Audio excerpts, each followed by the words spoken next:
Welcome to Inside the Firm, a podcast dedicated to small business owners and hosted by entrepreneurs, Alex Gore and Lance Cayko. Each week, they take you on their journey of how to start, run, and grow a business by bringing you inside their architecture and real estate development firm. Get a behind-the-scenes tour of how these business leaders manage their clients and foster company culture while creating new and innovative projects. And now your hosts, Alex Gore and Lance Cayko. Welcome to Inside the Firm, where I am your only host. I'm here with Lance Cayko, my backup dancer. And I am your host, Al Gore. Before we get into anything, would you like to interpret dance any sponsors for us? Well, I'll tell you what, I don't know if you know this, but planning architecture can be difficult.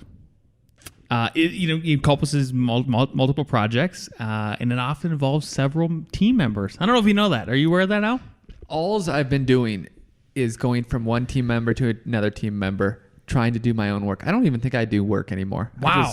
You just do that. Try to solve. Well, let me tell you, keeping everyone's duties and data in order can be difficult, and an email thread sometimes won't cut it. That's why ArcCat.com, the #1 most used website for finding building product information, developed by Charette, a free online tool that will help you organize and collaborate. Assign team members to tasks, share ideas. You can even use ArcCat's free library of product information to attach relevant proposals or build an outline specification. After you're done, you can publish your project into an online portfolio that will advertise your firm's work to the world. See if Charette is the right tool for you at ArcCat.com. That's ARCAT.com. And start building better content. Time out. Are you telling me? I'm telling you. Besides me using ArcCat to get products and specs, yeah, which is what I do. Uh-huh. I don't even know if you know this. There's a new organizational tool called Charette. Correct.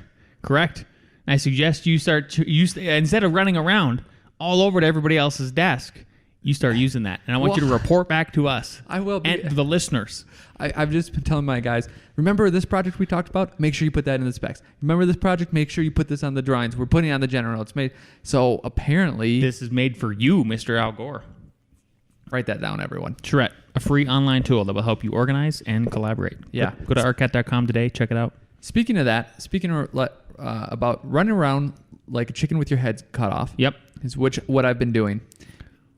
I think you have an idea that you got from a book about how the days can get away from you. And I just can't shut up about this book, as you can tell. Yeah. Right? It's great. This book is called, I highly recommend everybody read it or listen to it or however you digest these books. It's called The Wealthy Gardener.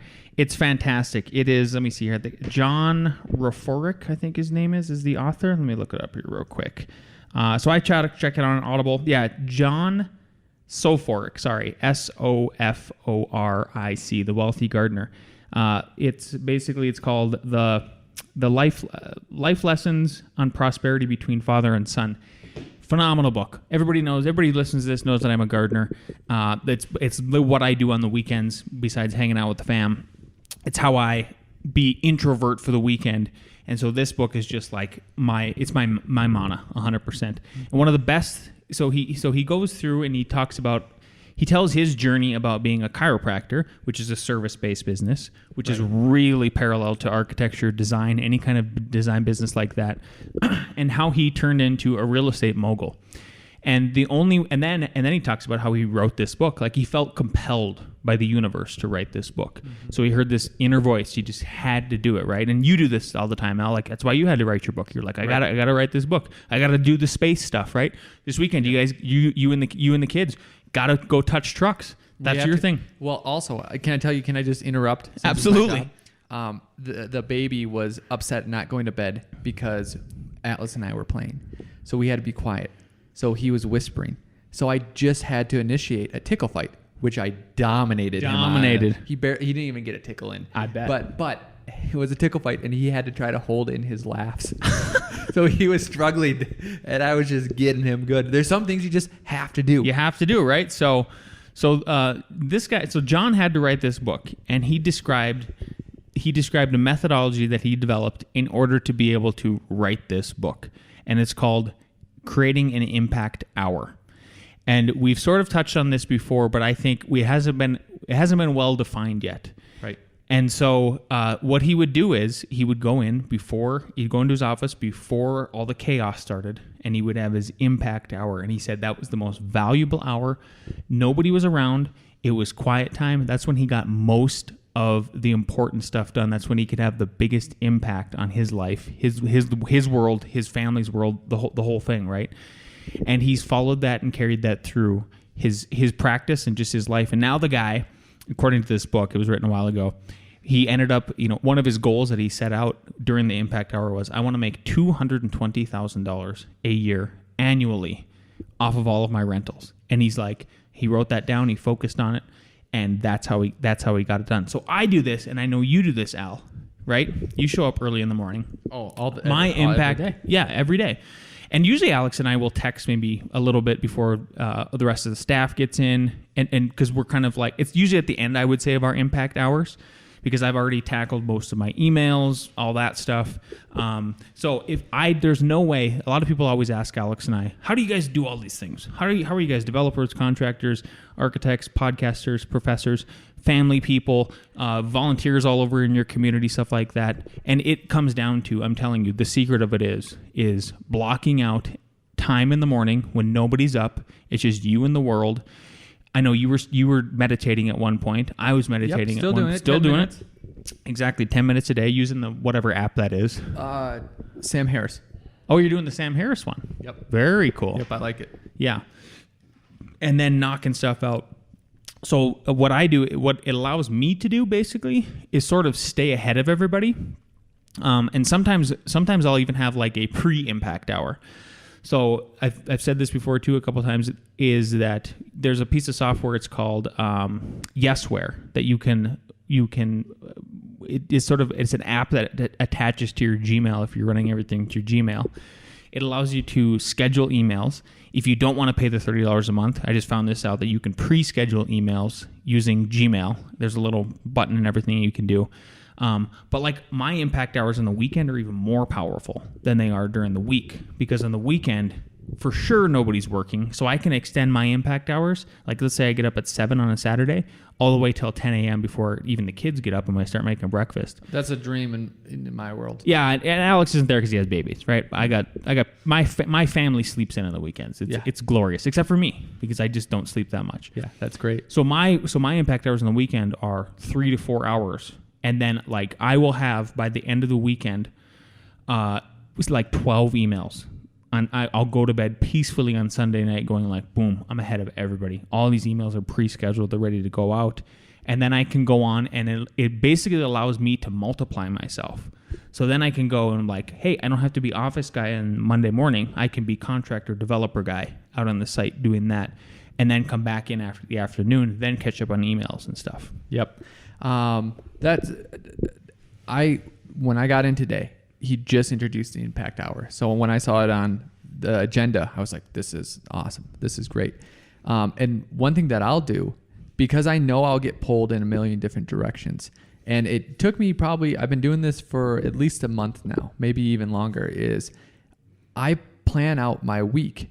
And how I do this is, normally what I used to do is like I'd have 4 tasks that I know would take me at least 2 to 3 hours, and I'd put them all on Monday agenda, because I'm just gonna go from 2 hours to 2 hours to 2 hours to 2 hours. I'll get them all done. It's your world. Nobody else is interfering with it, Al. Silly Al. So now what I do is I put those one on each day. So I have one big task a day, and then I know that I'll have maybe some smaller tasks and then get pulled around.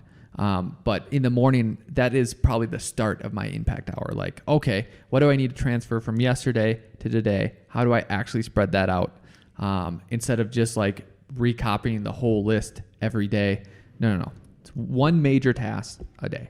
Get that done, you're doing all right. Which is kind of another part of this book that I've just found fascinating, and that I even kind of had the premonition that I need to, as a human being who is also a control freak, like in the sense of like, I like my house clean.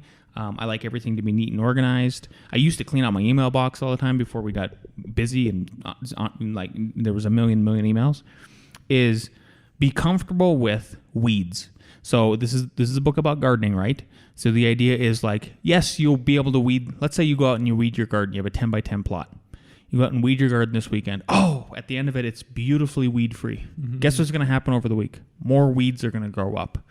So you're always playing, especially in the field, that in the design world, in the construction world, in any kind of entrepreneurial world, these weeds, these little whack-a-moles are going to come up.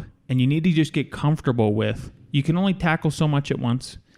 You know, you solving all those problems that pop up is the challenge. And the more you get comfortable with that, Yep.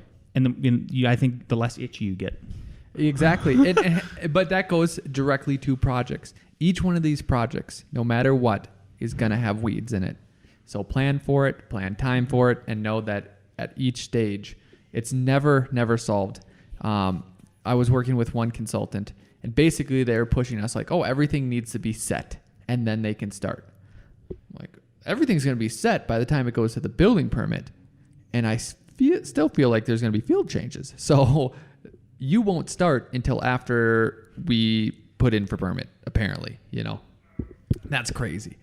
So it's just a side story about, man, nothing's set. We can get 80% there, you know, with the systems. The only thing that's constant is change, right? Exactly. Yeah, exactly. So I think that's good. If you don't have this email impact hour, let's say you do that to work, you can do what the book said, and he did the story of John Grisham. John Grisham just wrote in that impact hour. Maybe you just write, or maybe you take photography, maybe you edit. That's what it was. It was John Grisham, because everybody doesn't know this. I don't know if maybe they do with it. He was an attorney. Yes. And that's how he started his novel career. Yep. Yeah. Exactly. So it can be just one task. And I would almost recommend that. You know, like your one little passion thing that you want to do. Let's talk about that a little bit further, right? When you were taking your test, impact hour in the morning, right? Same thing with me, impact hour in the morning. No, was taking the test, was studying. Studying, that's what I mean. Yes, Study exactly. in the morning, every morning. And then like if people go back and listen to, I don't know what episode, when Lance passed the contractor test, same thing. IBC every morning, boom, reading it. Whatever it takes. You see, dedicating that one task that you need to achieve that one goal, and you just consistently do it. And I don't know if there can be an impact hour at night. Maybe. I know Nicholas Renard is one of those guys that actually gets it done, because he'll come home, they'll have supper, put the kids to bed. And if you go back and listen to the episode he was on with me, he explained that. Yep. And then afterwards, he's by himself in the back porch. He's getting design work done. He's doing his impact hours that way. I think some people are like that. The only thing I can do is read or watch educational videos at that time. I can't do real work at that time. I can't either. That's when I'm it's doing personal stuff. Not so. Well, I don't know. The more books I read, the more books you read, Al, the more other business owners that we talk to, and like just people that you follow who are successful, it seems like they really harness that morning. Seems like, man, if you can become a morning person, Yep. I don't know, the world's your oyster. Yep. Cool. So moving on, evaluating a rookie versus a newbie. Yeah. Seems like the same thing. What are you getting at? What am I getting at? I'm getting at, so we have went through another round of hiring at F9, and what it taught. So the short story is when you hire somebody new. So we have a very specific set of tutorials. You go to RevitRocketShip.com and check it out if you're trying to transition to Revit. Alex's wonderful golden voice walks you through basically a crash. It's not even a crash course of Revit. It is a reflection of how we teach it at the university. It's a proven method. So everybody who comes in new, they take the course, right? And we have veterans at our office now, and veterans meaning like they've been here for 3 to 5 years. They know they've worked with this certain set of clients. So this new person that I had work, they're working remotely. By the time he was done with basically putting together this basic set of documents for a new house that this other gal drew up, and were more or less acting like her architectural oversight and drafting team. And I sent an email out to our 3 veterans plus Al and said, how much time would this have taken you to do? And each of them said 8 hours, except for Al. Me and Al both decided, like, yeah, we know better. Like, you multiply whatever the guys or gals say, like, multiply it by a little bit, because it's just going to be everybody. I think everybody thinks subjectively they're faster than they are, right? Yeah. So I multiplied it out, and I brought it to 12 hours. Multiply that times our hourly rate, which is $75 an hour. $900 is what we're going to bill a client. Why I asked him that is because this new worker took 60 hours to do this, and Alex guessed it and I guessed it. But when you multiply their hours times what they're getting compensated for from an entry level position at our place, it was basically a wash. So why I wanted to bring this up is I think a lot of people listening are sole practitioners, because half of architects practice just as a singularity, as one person. It's really nerve-wracking to think about hiring your first person. And so how do you gauge if this new employee is going to pan out well, or if they're just, man, if it took, let's say, 120 hours, maybe there's just no real hope, right? And then you honestly, like, they might just be that way. They might be just overthinking. We've had employees like that before. So I think it is, if you can get to that equation where you look at it and say, like, this would have taken me 8 hours, multiply it by a little bit, because even you yourself are going to say that you think you're faster than you are, compared with what it took that person. If it's actually a wash and there's no profitability, I think it's a safe bet to keep moving ahead with that person. If they're double of what it would have taken and you're losing money right away, I think you proceed with extreme caution. Mm-hmm. Yep. That's a lesson. Yeah. And then I think it's a lesson too.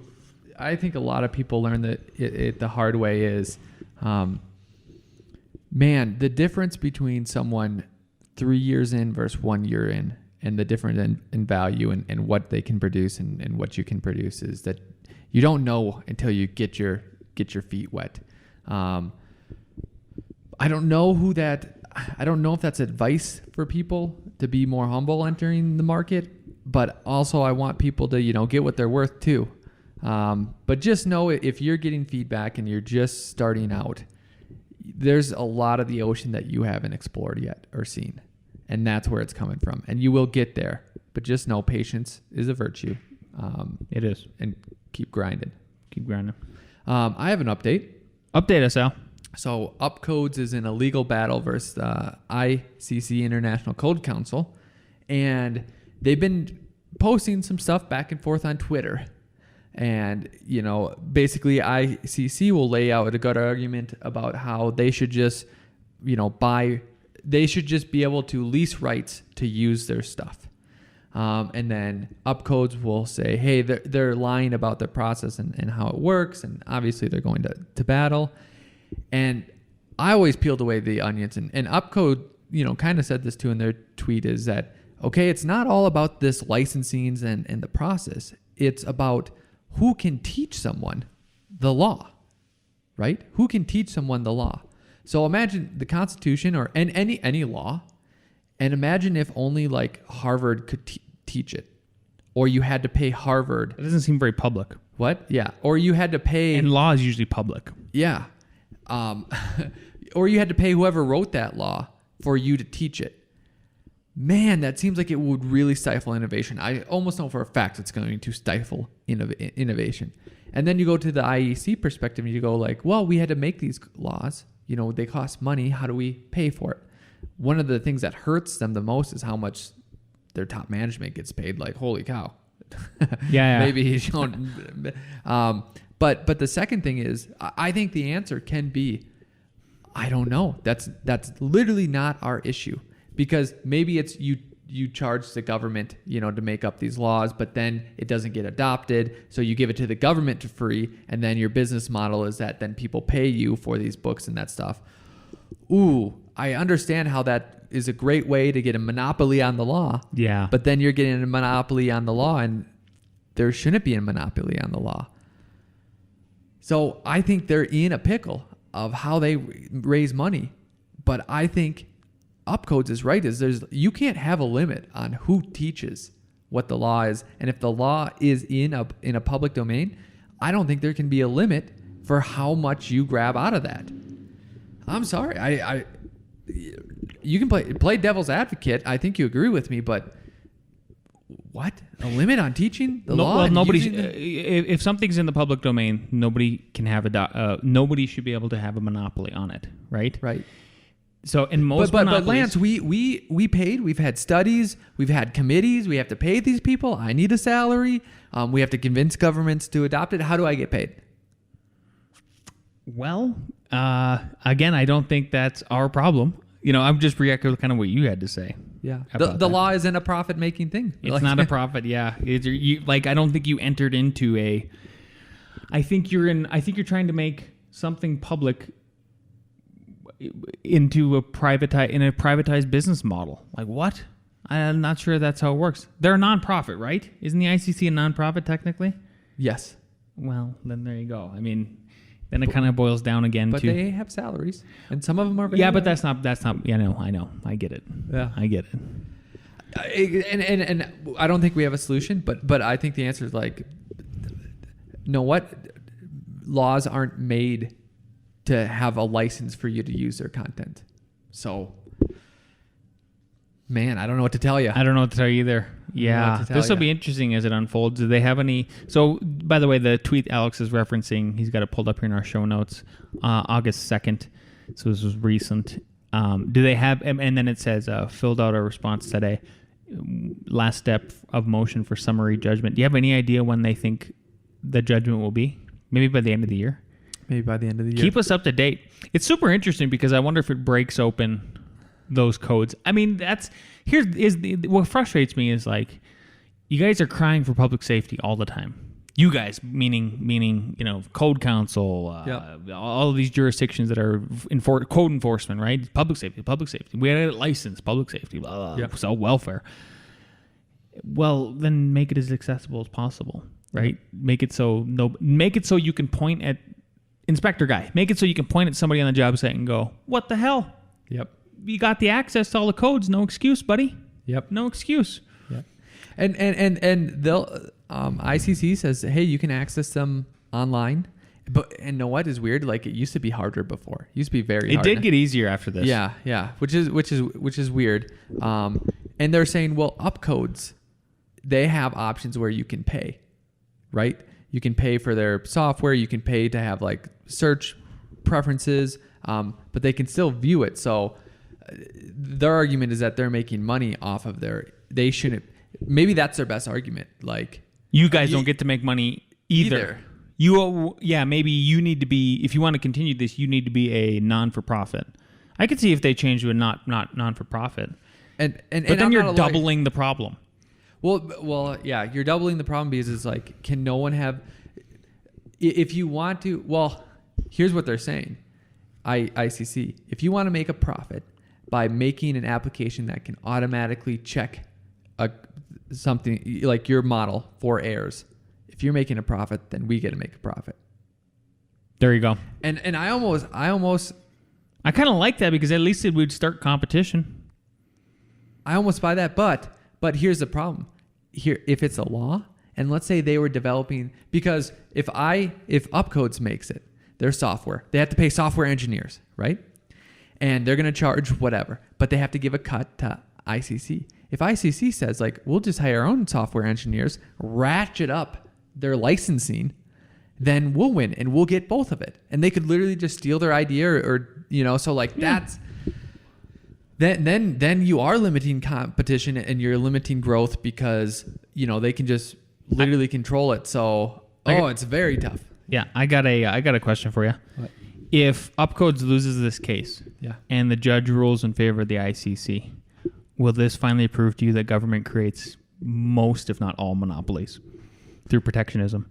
Or will it at least validate the idea? It will validate the idea. It won't prove anything to me because I don't look into it enough. Fair enough. Totally fair. Totally fair. Yeah. I know. I need to find a book that consolidates it all. And this is off a tangent, but like Coca-Cola. If people just want to this weekend, if somebody gets bored, look up how Coca-Cola worked with the government to create a monopoly on their stuff. I want to know. So what it was Coca-Cola lobbied the government to say that the only corporation So the only corporation and citizens can't do this. So only a corporation can do this. We're the only ones that can import cocoa leaves. Oh, I remember that. Yep.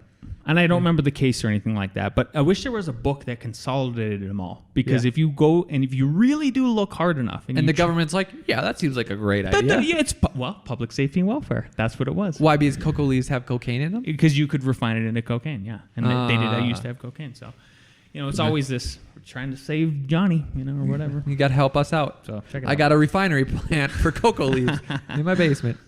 Okay, awesome. Now we have a bunch of listener questions. Which are great. Keep sending them in. I got one from LinkedIn. Where'd you get yours, Al? 2 emails. Beautiful. Yep. So do you want to read this question? Yeah. So because it was to me, I guess. Yep. So this is from Adam Sinclair, who contacted me on LinkedIn. It was great. Lance, quick question for the podcast. I noticed just about every industry has clear upfront pricing, advertised and marketing collateral and web. In quotations, Dropbox, Dell, Ford, etc. I have no insight to this, but I assume it's a way to set expectations easy and gain passive sales. However, in the professional services sector, there is little to none. Why do you think architecture consistently bids by job? Do you think there's a way to systematize types of projects to define clear upfront pricing? I think the answer to this, to the question, the first question, is simpler than you think. The reason why Dropbox, Dell, Ford, etc. has upfront pricing is because they already made the product and you just buy the product and that's it. Yeah, and he kind of alluded to that. Yep. Yeah. The only way to do it in architecture is not systematize types of project, but literally the only way to do this, and I think this is a clear line, and I don't know if people will agree on me, is you literally design a building or a plan and you do it all and you put it up for sale like those house plans online or building plans online, and you say this is $24,000. If you don't, that is a product. A service is dealing with the land type, the jurisdiction, what codes you can use, what clients you use. So it can't be a product. It cannot. Unless you do all the work. Everyone that's selling something at a price, a fixed price, made the product and the product doesn't change. Well, doctors don't even do it, right? I would think that's about as close as you can get to. Oh, doctors do it so astronomically that it doesn't matter. But they don't put the prices up in front. Right. That's what I'm saying. Right. Exactly. So we could do it if you want to do all the work up front and then sell it. The problem is people go, that's not going to fit on my lot. And that's not what I want. Yeah, that's not what I want. Custom fees for custom clients, I guess. That's one short answer of saying it. But here's what I would say is I don't think the other thing is I just try to put myself in the shoes of, okay, let's say we took that leap. Here's what it costs for a master suite addition off the back of the house. And then here's what it costs for you're popping the top of a house, adding another story. Here's what it costs for a new house. Here's what it costs for a tenant finish, et cetera, et cetera. I still get leery about the idea of everybody else can see my prices. What's stopping them from undercutting me? I mean, maybe they wouldn't. Maybe they would. Like, we still have this. I don't know. Maybe that's just basic human psychology. Like, where does that all come from? Everybody kind of, I don't know. It's like we're playing poker, right? Is that what we're doing? And we can't show all of our cards. I'm trying to come up with a good analogy here. Of why not to. Of why we don't. Why? I mean. We're not going to. Right. Clearly. I think the list would just get too long. A house in Longmont at this many square foot costs this. A house in Boulder costs this. A house in this costs this. The level of finishes affect this. The level of drawings you want. The client person, like, I just don't know. No, that's a great point. Here's what I would say, though, Adam. I think Alex basically explained why, right? And I think it's a good reason why not to do it. But what I do think is, and this is very important for you to have some rough numbers in your head about what things cost. So when you go out on a sales meeting and the time is right, it's with the right kind of client. Maybe you're just like in complete shark mode and you're ready to sell. And you can just flat out tell them, here's what it's going to cost. No more, no less. If I've done that before in those meetings and I've had clients flat out to my face go, that's exactly what I wanted to hear. Like, deal. Just like some people want that kind of reassurance. But again, even then, I think it's not every client wants that right up front. Right. They really don't. Like, you have to feel that out. And I agree with that 100%. Let's say like a TI, tenant improvement. And you could relate this to your industry or whatever is I'll have a number in my head of architectural fees from $8,000 to $16,000 for a small TI, whatever. And then I will be able to say after the meeting, oh, what is this going to cost me? This is going to cost $12,000. $12,432. $32. Yep. Be like, okay. What's the 32 for? That's Printing costs. Exactly. Yeah, printing costs and taxes. Yeah. So, okay, awesome. Good one. Okay, I'll give you a question. I love how this guy starts it out. Hey, dude. Listen to the podcast, big fan. Got a question that's plagued me forever. Backstory in a nutshell. I'm a self-taught licensed architect in California with no formal education, proficient at project management, design, production, and firm admin, heavy commercial. Also have a CM and forensic experience. I started this adventure when I was 19. He's 32 now. My issue is finding capital and clientele to do my own thing. Looking for freedom more so than money. My day-to-day buries me with work. I love teaching junior staff, but it's a tricky balance. They pay me well-ish, promise me a future, but give the kiss asses the fame work and push all the real shit my way. I crush everything I do, but I just keep piling it on me. For example, I have 10 design build projects, all different subs, all sub engineers, all range from 36,000 square feet to 300,000. Literally draw and manage them all with little help. I'm beginning to effing hate architecture. Dang. I have some savings that could hold me over for 5 to 6 months. Have everything organized, ready, incorporated, branded. The economy's hot, looks good. Here for 2 years. What the hell should I do? Jump. Jump. Here, one of my favorite little quotes that I came up with is, if a frog finds out it's in a pot of boiling water, should it jump or stay in? And I think you are finding yourself in a pot of boiling water, and it's starting to make you hate your environment. Yep. And I would say it's time to jump.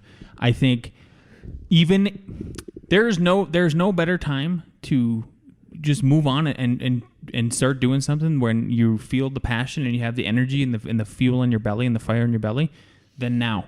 Because even if you did it like when me and Alex did it in the heart of this recession, if that was planned, if that was seriously planned, I mean, we'd have waited another 10 years, and you're looking. Yeah, we wanted to. Exactly. And then you're looking for, and then like even now, okay, you start looking at so if everybody hasn't followed the news lately, the yield curve, which is the treasury, it has to do with the treasury bonds and what kind of yield you'll get if you invest in them, right? It fell below 2%.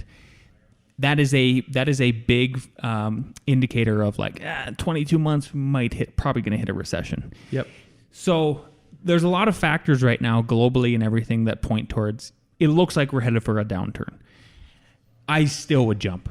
I would still jump. If you have that kind of cash saved up 5 to 6 months, happiness is everything. And again, I would point back to this. Maybe check out The Wealthy Gardener and find all the parallels that he describes in his book and his life to what you're doing right now, where he's overworked. But then find your impact hour. So how can you use your impact hour before you even start work for who you're working for now to follow your passion and what you value most? Yep. And I think the smart, rational way to do it is you find, if you're doing 10 projects and look back the last 5 years and find your best clients that you've worked with, ones that you can trust, and say, hey, not on this project, but do you have any projects going forward? And if you do, if I started my own thing, would you hire me to do it? And if you've been doing all the work and doing good work, like you said, they should say yes. So you should have some in your pocket before you go. And the reason I say that is because I feel like you should try to bring on someone junior with you. Yes. I think that maybe you think you've been handling all the negotiations and getting stuff, and you could be a Superman, right?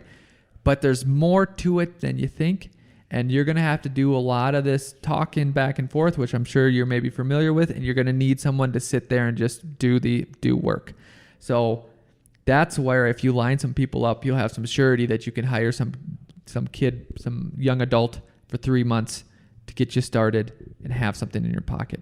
The only way not to jump is to say, hey bosses, I think it's pretty evident that I've been doing a good job. If not, I'd be happy to show you. I'm happy to talk to clients and have them, give references.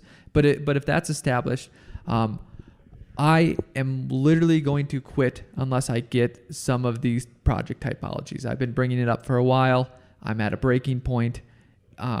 If I don't get some of these projects in the next 1 month, I am quitting. Absolutely. I think there you go. Maybe you negotiate that way too, for sure. Because what if they're like, what if you are not as strict? The thing is, people think that they think they're being blunt, but you might not be. So maybe I like the deadline idea. 1 month. 1 month. That's what you got. Give some demands up. Yeah. Yep. Absolutely. Yeah. Try it out. Gosh, there was something on my tip of my tongue, and then you went on your rant, and I'm spacing it right now. Jumping, leaping. Here's what it was. If you do make the leap, I think one of the best things that stuck with me after getting laid off and then we started F9 was, don't ever forget all the stuff you hate at that other firm.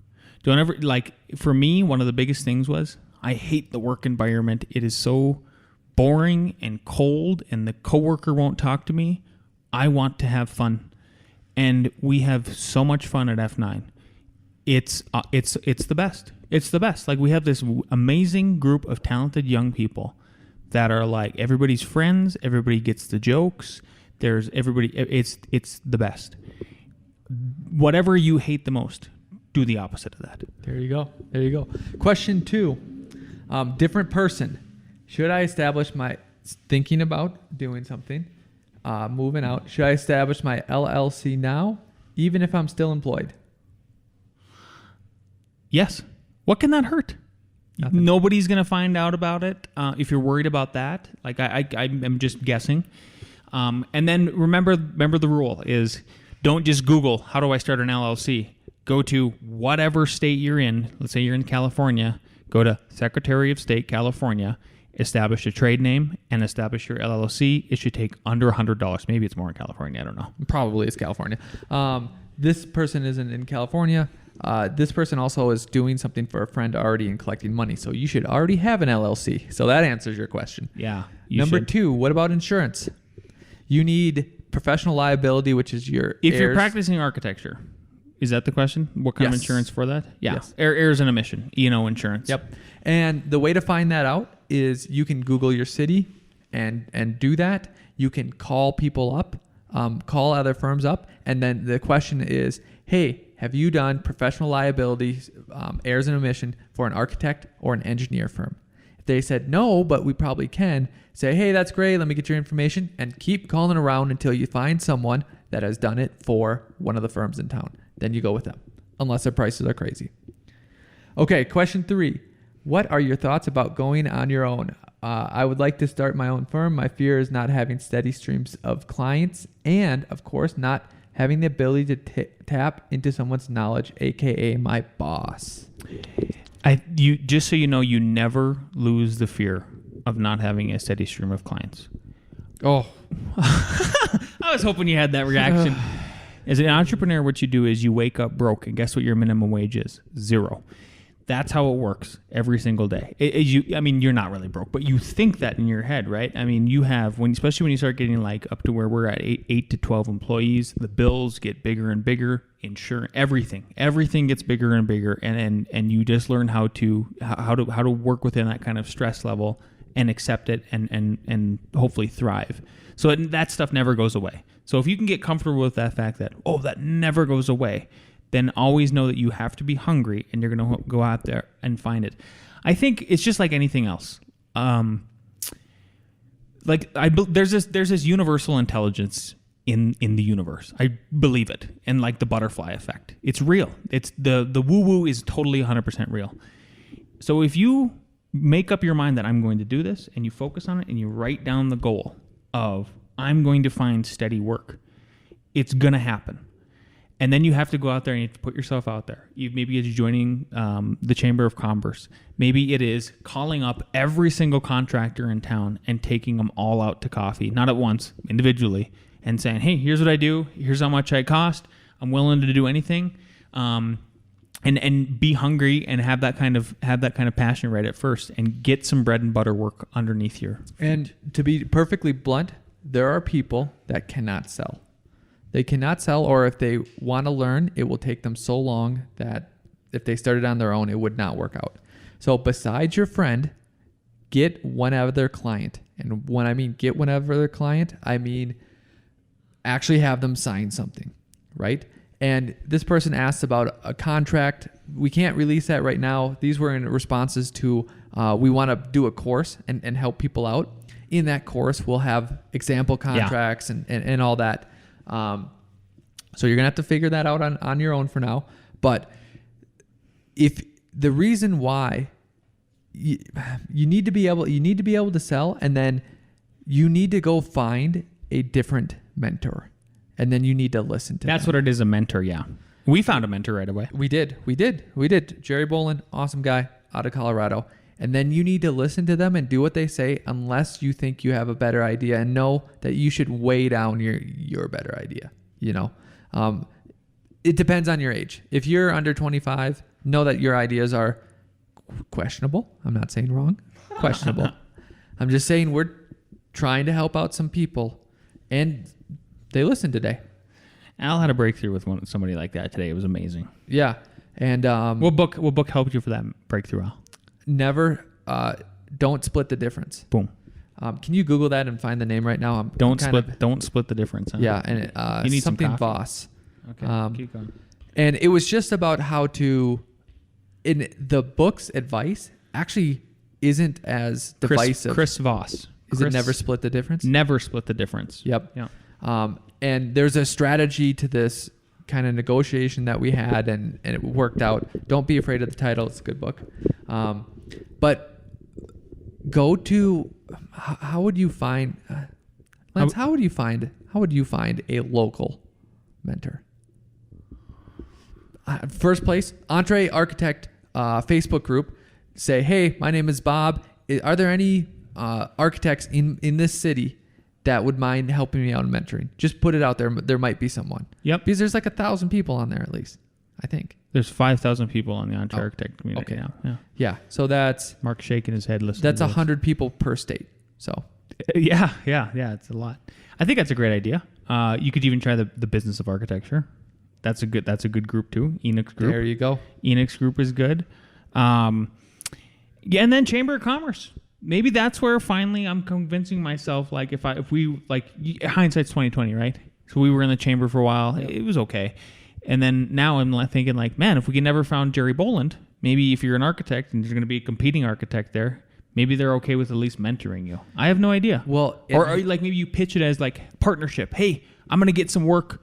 I don't feel entirely comfortable doing it all by myself. Could I pay you a fee to overlook my work until you finally get to that comfortability? And here's how you approach it.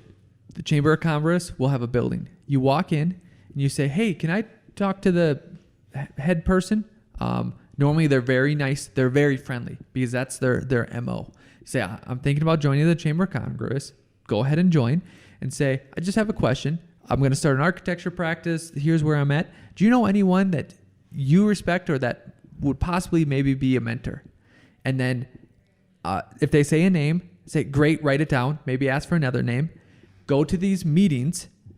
Ask a couple other people. Introduce yourself, blah, blah, blah, and just ask them. And if anyone cross-pollinates and say the same name, focus on harassing that person, right? Because they've been triangulated. Yeah.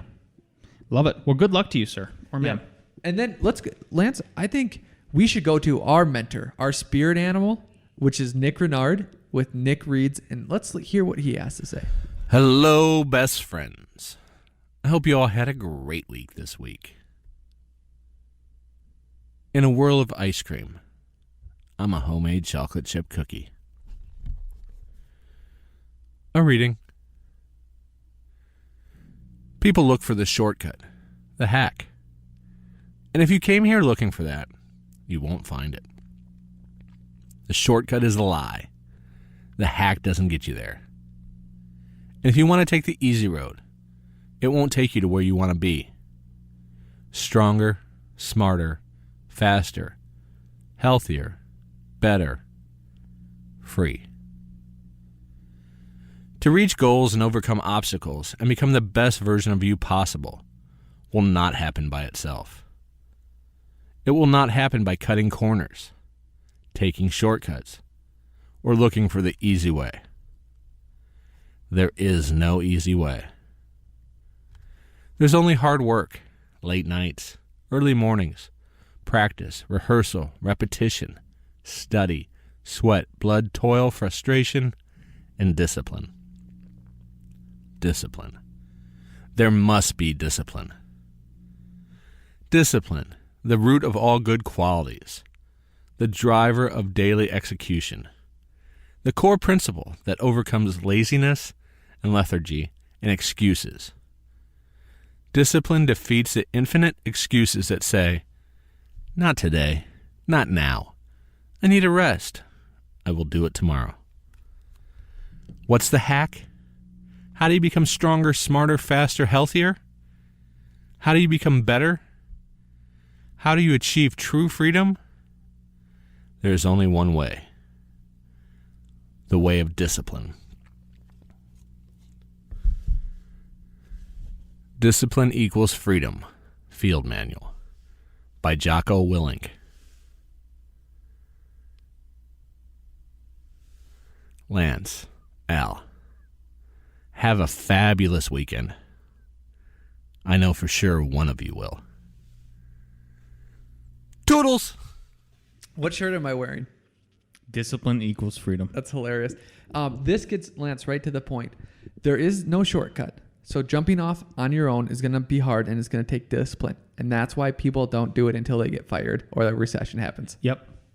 Absolutely. Absolutely. There's a couple other quotes I want to read. So I love it. I always love how like our episodes, when we now step into this little conference room and do this podcast, like sometimes we step in and we don't know what the hell we're going to talk about, and we kind of do it on the fly.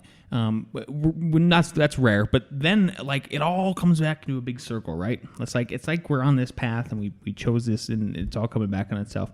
So there's all these amazing quotes that I'm taking from the book I'm reading too, which is like, and it piggybacks on top of this. One of them was, success takes the backbone to do many of the things we do not like to do.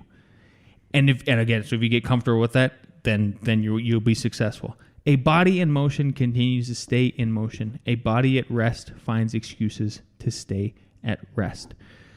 Work is a loyal friend, not a passionate lover. So all of those things, like there's no life hack. This life hack crap, there isn't. There's only the impact, right? There's only the impact activities, the impact hour. There's only the hard work. There's only sweating, grinding, and everything like that. And yes, you do get to these great moments in life and time periods in life where things are at least semi-automated, right? So like you then that allows you to be a little bit more free, right? Because you've disciplined yourself and then you get to the freedom. Love it. I love it. So if you feel like you need a bowl of discipline, go to revitrocketship.com and learn some Revit and discipline yourself to be better so that you're more valuable, so that you can bring in more cash, so that you know what you're doing, so that you are more confident. And I think your life automatically like 10x's? Probably. So if you need to learn Revit, go to revitrocketship.com. If you need components for Revit, go to ArtCat. Get them. Check it out. If you have a friend who continues to stay at rest but needs a kick in the butt and needs to hear it from a couple of guys who refuse to stay at rest, share this episode with them. Especially as they start school. If you have a student that was been working for you this summer and they haven't listened to the podcast, please share this episode with them, and then tell them to start at episode 0 after that and follow through the whole thing. And please, last thing, do the work that some people don't want to do. Leave us a 5-star review on iTunes, and we will see you next week.